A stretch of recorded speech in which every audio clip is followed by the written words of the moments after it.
పెద్దపల్లి ప్రభుత్వ హాస్పిటల్లో మార్చరీ దగ్గరికి రావడం జరిగింది.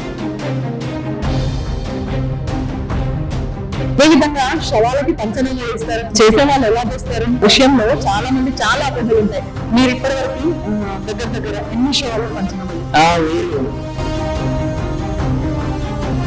ఇప్పటివరకు ఇన్ని చేశారు కదా సార్? మీ టైంలో, మీ పీరియడ్ లో, ఇన్ని కేసెస్ లో ఇంకెప్పుడైనా చాలా బాగా అనిపించింది, అసలు కేసు చూస్తే నాకు ఎలాగా అనిపించిందని బాధపడే సందర్భాలు ఉన్నాయి? తప్పకుండా. గర్భంలో బేబీ ఉంటది, అప్పుడు కొంచెం ఆ బేబీని కూడా తీసి చేయడం అనేది అంటే కొంత అట్లాంటి సందర్భంలో బాధ అనిపించింది. హలో నమస్తే, వెల్కమ్ టు సుమన్ టీవీ. నేను లావణ్యారెడ్డి. మనము హాస్పిటల్ కి వెళ్ళాలంటే ఒక్కొక్కసారి భయపడతా ఉంటాము.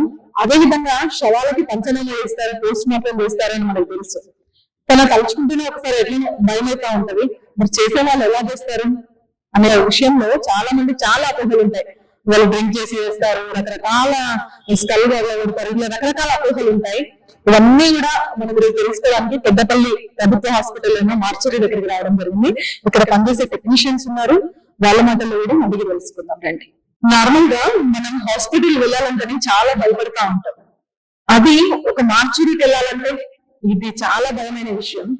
చాలా మంది శవాలకి పంచనామా చేస్తారు, పోస్ట్ మార్టం చేస్తారని చాలా మందికి తెలుసు. మరి పంచనామా చేసిన తర్వాత చేయకముందు ఎలా ఉంటుంది, అసలు ఆ ప్రాసెస్ ఎలా చేస్తారు, ఇంకా దీని మీద చాలా మంది చాలా అపోహలు ఉంటాయి. ఇలా కట్ చేస్తారు, అలా కట్ చేస్తారు, నెక్ దగ్గర కొడతారు, రకరకాల అపోహలు ఉంటాయి. ఆ తాగే వాళ్ళు, చేసే వాళ్ళు రకరకాలుగా చేస్తారు, ఇట్లా చాలా అపోహలు ఉంటాయి. ఇంకా ఏంటంటే మెయిన్ గా ఈ పంచనామాలో చాలా సస్పెక్టెడ్ కేసుల్లో వీళ్ళు చాలా కీలక పాత్ర వహిస్తూ ఉంటారు. ఏదైనా డెత్ కేసెస్ లో వీళ్ళు ఇచ్చే వాంగ్మూలం ద్వారానే ఆ కేసు అంతా కూడా ఇన్వెస్టిగేషన్ చేయడం జరుగుతుంది. చాలా ప్రముఖ పాత్ర వహిస్తూ ఉంటారు ఈ పోస్ట్ మార్టం చేసే వ్యక్తులు కానివ్వండి, డాక్టర్స్ కానివ్వండి, టెక్నీషియన్స్ కానివ్వండి. ఇందులో టెక్నీషియన్స్ పాత్ర అయితే చాలా కీలకమైంది. మనం జస్ట్ హాస్పిటల్ వెళ్ళాలంటేనే భయపడతాం. అలాంటి వాళ్ళు ఒక శవానికి పంచనామా చేస్తున్నారంటే వాళ్ళు ఎలా చేస్తారో ఏంటి అని అడగడానికి రోజు మనం పెద్దపల్లి ప్రభుత్వ హాస్పిటల్లోని మార్చరీ విభాగానికి రావడం జరిగింది. ఇక్కడ పనిచేసే టెక్నీషియన్స్ ఉన్నారు, పంచనామా చేసే టెక్నీషియన్స్, వాళ్ళ మాటల్లో కూడా విన్నాం ఒకసారి. సార్ నమస్తే. నమస్తే. మీ పేరేంటి? ఎస్ తిరుపతి అండి. మీ పేరు? అవర్ నాగేంద్ర. నార్మల్ గా ఇప్పుడు ఒక నైట్ ఒక శవం వచ్చింది సార్, ఫస్ట్ ఏం చేస్తారండి? పేషెంట్ రాగానే ఫస్ట్ సార్ కి ఇన్ఫార్మ్ చేస్తామండి. సార్ కి ఇన్ఫార్మ్ చేస్తే సార్ ఆధ్వర్యంలో పేషెంట్ ని లోపలికి తీసుకోవడం జరుగుతుంది. లోపలికి తీసుకోవడంలో ఆ డెడ్ బాడీ ఫర్ అవర్స్ ఎలా ఉంది, పొజిషన్, పరిస్థితి ఏంది అనేది చూసి సారు మామూలుగా ఉంటే లోపల వేసేస్తాం, లేదా అంటే ఫిజియోలో పెట్టేస్తాం. అది తర్వాత సారు వాళ్ళకి పంచనామా ద్వారా నైట్ అనేది నైట్ కూడా చేస్తాం. పోలీసు ఎంక్వైరీ, పంచనామా అవన్నీ సార్ ఆధ్వర్యంలో గడిచిన తర్వాత మా దగ్గర వస్తుంది. సార్ మమ్మల్ని గైడ్ చేసి సార్ ద్వారా చెప్పినట్టుగా లోపలికి వచ్చేస్తాం. అప్పుడు పంచనామాను స్టార్ట్ చేయడం జరుగుతుంది. నార్మల్ గా భయం ఏదో సార్ మీకు? అట్లా ఏముండదు, ఎందుకంటే అలవాటుగా మారిపోయింది. ఎన్ని ఇయర్స్ అవుతుందండి మీరు? నాకు వచ్చేసి నేను 22 years. హాస్పిటల్ 22 years అంటే సర్వీస్ లో 22 years, ఇక్కడ వచ్చేసి 2 years. ఇంకొక విషయం ఏంటంటే చాలా మంది పెద్ద అడవులు ఉంటాయండి, పోస్ట్ మార్టం చేసారు, బాగా తాగి వేస్తారు, అట్లా నిజమేనా? అట్లా ఏముండదండి, అట్లా అనేది ఏముండదు. కాకుంటే డీకంపోజ్ కేసెస్, ఒక యాక్సిడెంట్, రైల్వే కేసులు కూడా మాకు రావడం జరుగుతుంది. ఆ కార్యక్రమం కొంత అంటే అలవాటు అనేది కొంత మనకు సహజం. అది అంత తాగి చేస్తాడు అనేది అది అపోహ మాత్రమే. అంటే లోపలికి తీసుకోరు, అట్లా తీసుకోరు, అపోహనే.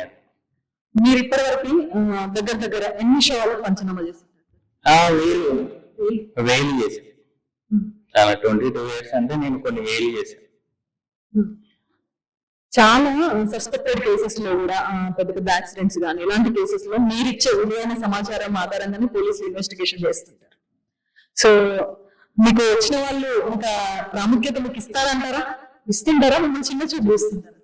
ఇంకా ఇస్తారు వాళ్ళు, ఎందుకంటే వాళ్ళు పంచనామా చేసుకొని వాళ్ళు వాళ్ళకి సంబంధించింది కంప్లీట్ చేసి సార్ దృష్టికి తీసుకెళ్ళగానే సార్ మమ్మల్ని సేకరించుకొని తీసుకురావడం జరుగుతుంది.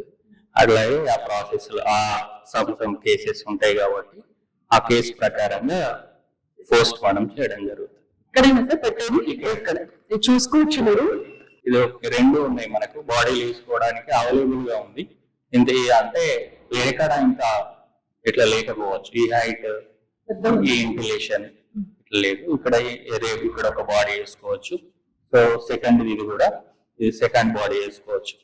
సో ఇంకేమన్నా ఎక్స్ట్రా ఉంటే మనకు ఫ్రీజర్ ఉంది. ఫ్రీజర్ లో కూడా మనం 3 కేసులు పెట్టుకోవచ్చు. అంటే మనకి ఒక రోజు 5 కేసులు వచ్చినా కానీ మనం 5 కేసులు కూడా చేసుకోవచ్చు. ఇన్స్ట్రుమెంట్స్ ఎలా ఉంటాయి సార్? ఇవి ఏమైనా ఉంటారా ఇన్స్ట్రుమెంట్స్ ఉంటాయి కాకపోతే కేసుని బట్టి ఇన్స్ట్రుమెంట్స్ కూడా ఉంటాయి. మనం చేసుకుంటుంది హెడ్ ఓపెనింగ్ చేయడం జరుగుతుంది.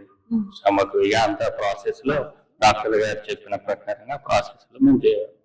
ఎంతమంది ఉంటారు డాక్టర్స్? ఉంటారండి, టీమ్ ఆఫ్ డాక్టర్ ఉంటారు. కేసుని బట్టి డాక్టర్స్ వస్తూ ఉంటారు, డ్యూటీ డాక్టర్స్. ఇప్పటివరకు ఇన్ని చేశారు కదా సార్, మీ టైంలో మీ పీరియడ్ లో ఇన్ని కేసెస్ లో మీకు ఎప్పుడైనా చాలా బాగా అనిపించింది, అసలు కేసు చూస్తే నాకు ఎలాగా అనిపించిందని బాధపడే సందర్భాలు ఏమైనా ఉన్నాయి? తప్పకుండా చెప్తారమ్మా. అది ఒక మహిళ గర్భంలో బేబీ ఉంటది. అప్పుడు కొంచెం ఆ బేబీని కూడా తీసి చేయడం అనేది, అంటే యాక్చువల్లీ ఇద్దరు తల్లి బేబీని చేయడం అనేది కొంత అట్లాంటి సందర్భంలో బాధ అనిపించింది. అది అనిపిస్తుంది. కొన్ని కేసెస్ లో సార్ చాలా కుళ్ళిపోయిన స్థితిలో 5-6 రోజుల్లో వస్తుంటాయి. నార్మల్ గా డెడ్ బాడీ పూడ్చిపెట్టింది కూడా అప్పుడప్పుడు ఏదైనా సస్పెక్టెడ్ కేసెస్ లో మళ్ళీ తీసుకొచ్చి మళ్ళీ పోస్ట్ మార్టం చేపిస్తూ ఉంటారు. అప్పుడు ఎట్లా సార్? అంత పురుగులు పట్టిపోయి ఉంటది, బాడీ కుళ్ళిపోయిన స్థితిలో కూడా ఉంటది, అప్పుడు ఎట్లా చేస్తారు సార్? అవును, ఇక అప్పుడు మాకు ఏంటంటే కెమికల్స్ కొంత వాడుతూ ఉంటాం. దాని ప్రకారంగా స్కిన్ ఓడిపోతుంది. సో కొన్ని కేసెస్ ఏంటంటే ఏమన్నా 3-4 days కేసు అయినా కానీ స్కల్ బోన్స్ తీసేటప్పుడు అంతా కొంత ఓపెన్ చేయాల్సి వస్తుంది. మొత్తం కొన్ని పురుగులు కూడా పడతాయి అన్నమాట. అట్లాంటి కేసులు కూడా ఉంటాయి. అట్లాంటి కేసులలో కూడా ఇక కొంత సెక్యూరిటీ తీసుకొని అన్ని దాని ప్రకారంగా అక్కడ ఉన్న పొజిషన్ ప్రకారంగా చూసుకొని చేయడం. భయం అనిపించేదా సార్ నైట్ పూట కానీ అట్లా? భయం అట్లాంటిది ఏమి ఉండదు, ఎందుకంటే అలవాటుగా మారిపోయింది కాబట్టి అట్లా ఏమి ఉండదు. థ్యాంక్ యూ అండి. సో చూస్తున్నారు కదా, ఒక శవాలకు పంచనామా ఎలా చేస్తారు, ఫస్ట్ డెడ్ బాడీ వచ్చిన తర్వాత ఏం చేస్తారు అనే విషయాలన్నీ కూడా టెక్నీషియన్స్ చెప్పడం జరిగింది. నార్మల్ గా మనం హాస్పిటల్ వెళ్తేనే భయపడతా ఉంటాం. వీళ్ళు చాలా కేసెస్ లో, సస్పెక్టెడ్ కేసెస్ లో విలువైన సమాచారం ఇస్తారు. చాలా హార్డ్ వర్క్ ఉంటుంది వీళ్ళకి. మనం అనుకునే అంత ఈజీ వర్క్ ఉండదు టెక్నీషియన్స్ కి. ఇక్కడ ఫ్రీజర్ లో పెట్టడం కానివ్వండి, వాళ్ళ డాక్టర్స్ అడ్వైస్ ప్రకారం అవి కట్ చేయడం అట్లాంటివి చాలా భయకత్వం హృదయాలతో కూడా వాళ్ళు అప్పుడప్పుడు పోస్ట్ మార్టం చేస్తూ ఉంటారు. దీని మీద చాలా మందికి అపోహలు ఉంటుంటాయి. సో ఆల్మోస్ట్ మీ అపోహలను తీరిపోయాయి అనుకుంటున్నాను. సో ఖచ్చితంగా వీళ్ళందరినీ మటుకి మనము వీళ్ళందరినీ గ్రేట్ఫుల్, వీళ్ళు చాలా గ్రేట్. వీళ్ళందరినీ మటుకి మనం థ్యాంక్స్ చెప్పాల్సిందే వీళ్ళకి. మన సుమన్ టీవీ తరఫున అయితే ప్రత్యేకంగా అందరికీ. అవునండి, వాస్తవానికి రాష్ట్రంలో చేసే ఏమైనా ఇట్లాంటి వర్క్ చేసుకోవాలి చాలా మంది ఉన్నారు. వాళ్ళకు చాలా వరకు అయితే కష్టపడి చేస్తూ ఉంటారు. ఎందుకంటే దాదాపుగా ఇలాంటి కేసులు చేసే వాళ్ళు కొంత ఆరోగ్య పరంగా కూడా నష్టం జరుగుతూ ఉంటది అప్పుడప్పుడు. అట్లా ఎన్నో ఉంటాయి, అట్లా చాలా ఉంటాయి. ఎందుకంటే స్మెల్ ద్వారా లంగ్స్ ఖరాబ్ అవ్వడం, హెల్త్ ప్రాబ్లమ్స్ అట్లాంటివి కూడా చాలా ఉంటాయి. అవన్నీ ఇంకా గుర్తించాల్సి ఉంటుంది. అంటే ఫస్ట్ టైం మీ ద్వారా కూడా రియల్లీ గ్రేట్. చాలా హెల్త్ ప్రాబ్లమ్స్ అట్లా కూడా కొంత వస్తుంటాయి. డెడ్ బాడీస్ కంపోస్ట్ అయి ఉంటాయి, ఒక్కొక్కసారి 3-4 days కుళ్ళిపోయినవి కూడా వస్తూ ఉంటాయి. బట్ రియల్లీ వీళ్ళు చేసే వర్క్ మాత్రం చాలా చాలా గ్రేట్. ప్రత్యేకంగా మీ అందరికి థ్యాంక్స్ అన్న, అందరికి చాలా ధన్యవాదాలు అందరు.